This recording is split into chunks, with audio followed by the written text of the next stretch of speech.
Hey there Trekkies, my name is Michael, aka the TrekLad. Welcome back to the channel. For some reason, I can't stop talking about TNG Season 1. I have no idea why. I'm just stuck there. I don't know why I keep talking about TNG Season 1. It's so weird. I have an amazing guest with me today to talk about TNG Season 1. She is the creator and the host of the wonderful YouTube channel I Love Bad Star Trek. We are joined all the way from Chicago, Illinois by Vanessa, aka I Love Bad Star Trek. Hey Vanessa, how you doing? Hello, nice to see everybody. You have subjected yourself to the best of the worst of the Star Trek franchise. Why? I love pain. I love pain. I love watching like Mystery Science Theater 3000. I like watching things ironically a lot of the time, almost to the point where I don't watch good things because it's hard for me to enjoy. And also, when I first got introduced to Star Trek, like I was introduced through a very carefully curated list of actually very good episodes like The Outcast. And then I went back and actually watched the rest of it, especially season 1 of TNG, and I was just shocked. I was just shocked at what I was watching. Well, hats off to the person that introduced you to all the good episodes of Star Trek. I want this person to like Star Trek. I want them to be a fan. Yes.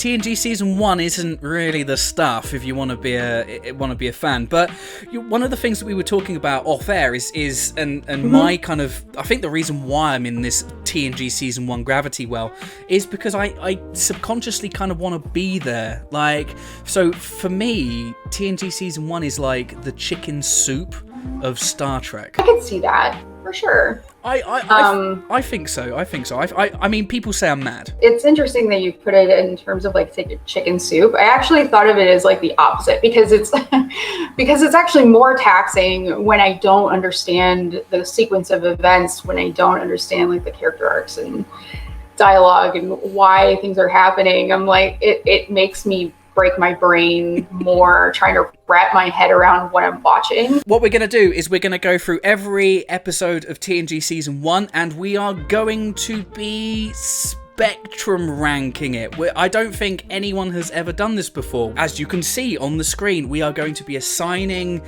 each episode based on a fun to pain index and a good to bad. So this could get interesting. If you're watching and you would like to play along, let us know how you would rank TNG Season 1 in the comments below. Vanessa, I Love Bad Star Trek.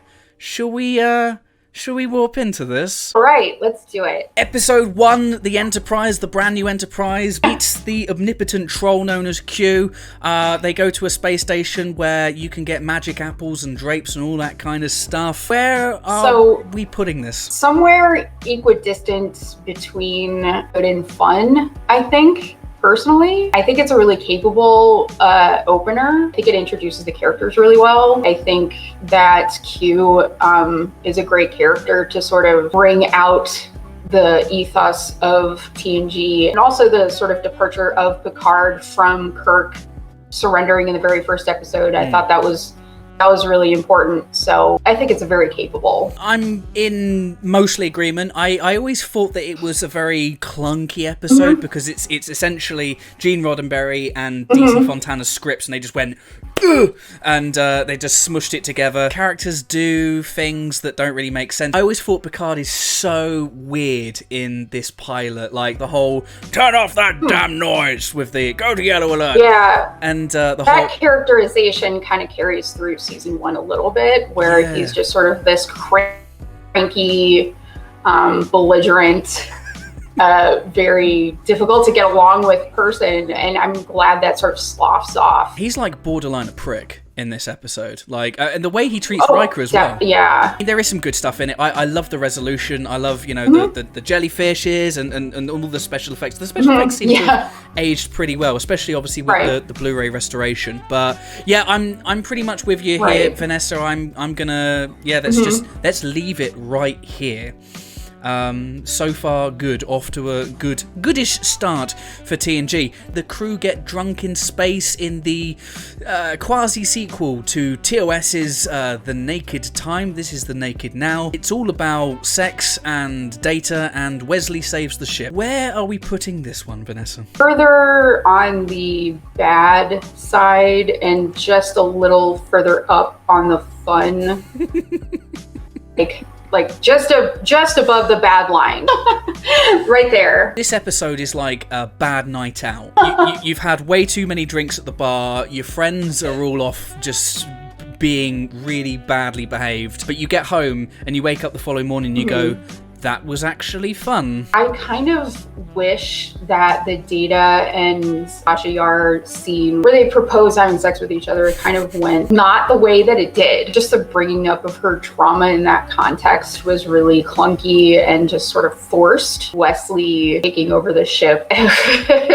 Such an obvious Chekhov's gun in that scene where he's showing Geordi these inventions that he absolutely shouldn't have had. Yeah. Like that thing that was supposed to emulate Picard's voice. There's things to enjoy about it, but there's like, women just want men and men just, they're like really ambitious. I just thought like the stereotypes were just so glaring. I also cannot get over how poor Dr. Crusher's medical quarantine was. Like, Geordi could walk out the door. He walked straight out the door. Yeah. Geordi was just sweating at that point. Well, he's like, oh, I'm sweaty. And I'm in sick bay. And that was really the extent of like how much they had figured out at that point. The Naked Now, it's a good time. Have a couple of beers when you watch it, and yeah, let's put this one there. Yeah. This is pure pain.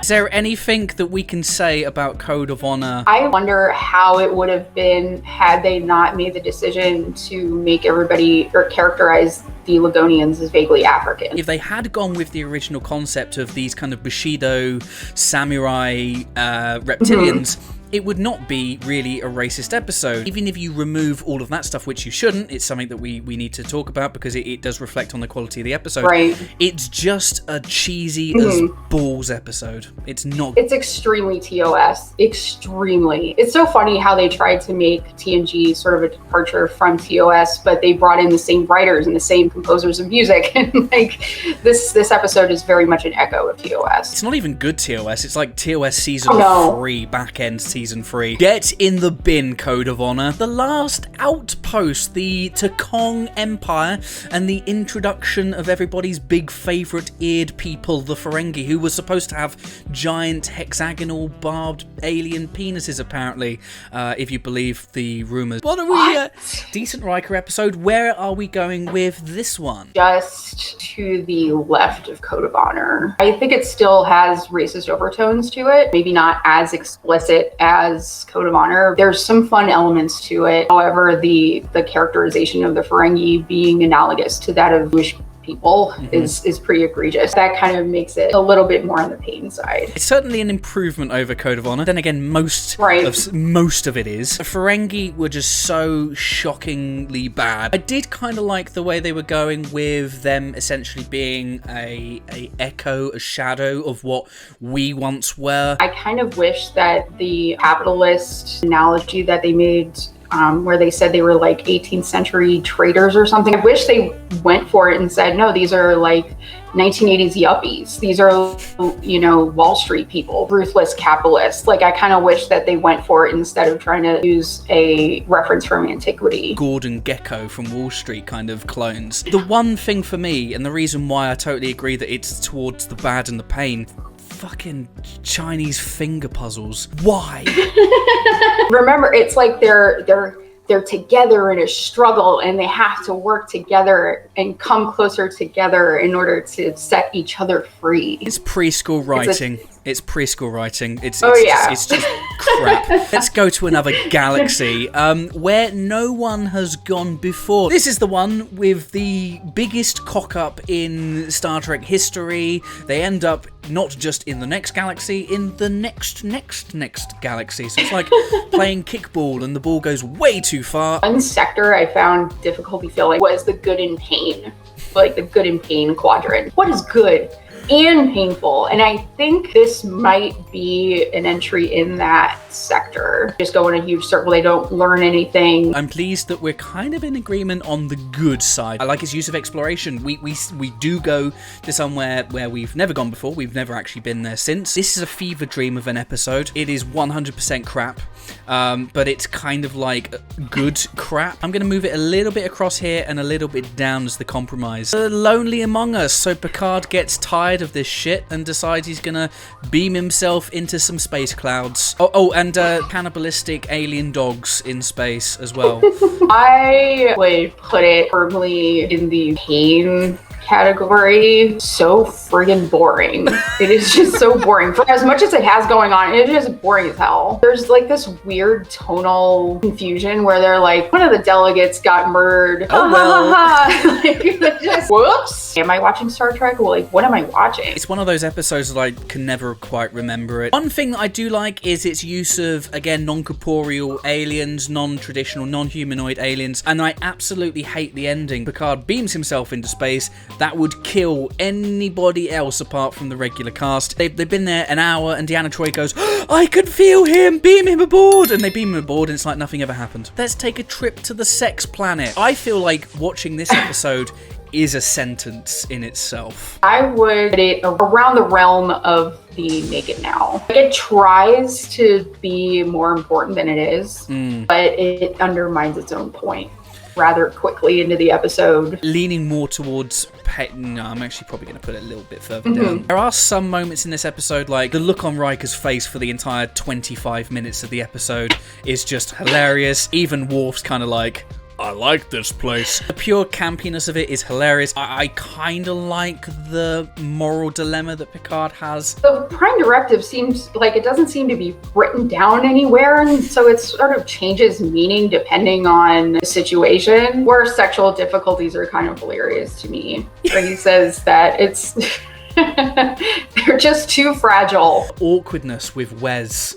When they're like, we don't know what your customs are with young love, and Wes is clearly like, please do the same thing you did with Riker, please. Let's just go and play catch instead. And he's like, oh, the battle. This also might be in the good and painful category because of the literal headache that Picard has. They really play that note over and over again. I got a headache. Watching an hour of someone having a headache is not that great. I do really, really appreciate backstory that we get to know about Picard's history on the Stargazer. I love how Bough is essentially removed from command because they're like, yeah, his there's no profit in revenge. I think it's a pretty solid episode in terms of season 1. Hyde and Q. Q is back. We head over to the green screen planet. Riker gets granted some wishes and essentially loses his mind. It's somewhere in the bad and painful. It looks like they originally wanted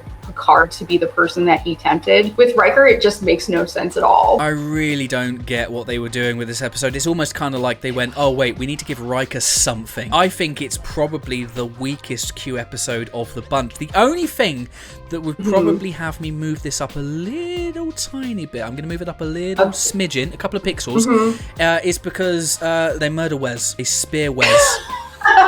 Monkey alien things, they literally... Right through the chest. I have nothing else to really say about Hyde and Q. It's bad, it's painful, and leave me alone. Haven! Imzadi episode. That lower right-hand corner is looking really crowded. I would say it's definitely worse than Justice. The resolution is stupid, the romance is cheesy, it doesn't really go anywhere. It's just a bit...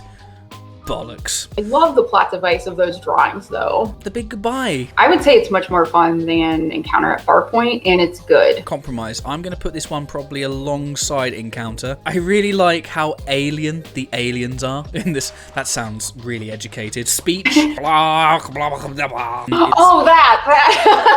always kind of groan with Crusher, essentially. He's just there to be kind of set dressing, and then when Picard sees her, he's like, hello. And it's kind of like, is this romance ever gonna go anywhere? Will they, won't they think gets tired very quickly. I really enjoyed the line where somebody says that Data looks foreign and Picard says that he's from South America. Never understand it, but I did appreciate it all the same. Datalore, evil twin shenanigans. This is a difficult to place one. I would say it's more painful than the battle and less good. Probably just shift it up a little tiny bit. I'd have it kind of sitting almost alongside the battle. I don't want to cover up where no one's gone before, though. Don't cover that up. It's cheesy, it's tropey, it's been done a dime a dozen, and I think they've done it in other Star Trek episodes as well. But there's just something about watching Brent Spiner play good and bad that I just kind of love. I really wish instead of this sort of villainous thing,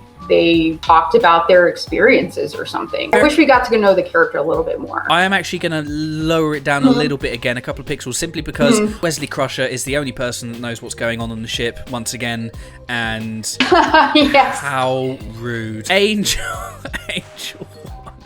God. The messaging is so off. I'm going to have it down on pain. It is pain. People on Twitter keep trying to get me to actually wear the weird Riker nipple shirt.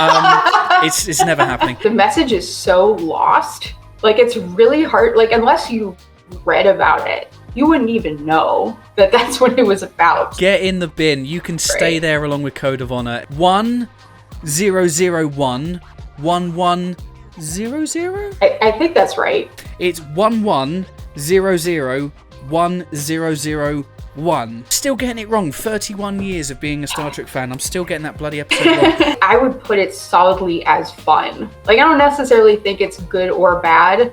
I think it's just a fun episode. It's definitely one of the better TNG Season 1 episodes. I think what kind of lets the episode down for me is how dirty Riker is. And that scene in Lower Decks when Mariner is emptying the holodeck recycle, I'm like, I would not do that. I'd refuse. I'd transfer off the Enterprise if I knew that I was on the same ship as Riker. I think it's kind of hilarious how upfront about the holodeck they eventually get, and by DS9 they're fully not making it a secret. It's certainly not for Robin Hood. Let's get this right. 11001001. Too short a season. Oh my god. I would put it low where no one has gone before on the pain. We're going to compromise. I'm going to put this literally on the border. It is bad. On my day, I don't mind this episode. I thought that the makeup wasn't terrible. Now, remastered in Blu-ray, it does look terrible. Karnas, really campy villain. It's got a message to it in that Jameson essentially did a big naughty by supplying weapons, and so it's got some weight to it. I just really wish it wasn't so focused on him. And the end is just such an overacting climax that's when it gets to the point where it's like so bad that it's fun, but it's painful getting there. This guy is like public enemy number one on this planet on was it Mordan? And as soon as he dies, he gets buried there. And Karnas is like, oh he's dead. What a legend. Let's bury him in my back garden. That's not how life works, TNG. When the bow breaks, good lord. Kids. Oh. I definitely would put it as more painful than Too Short a Season. For sure. It's bad, it's pain. The kids are not good.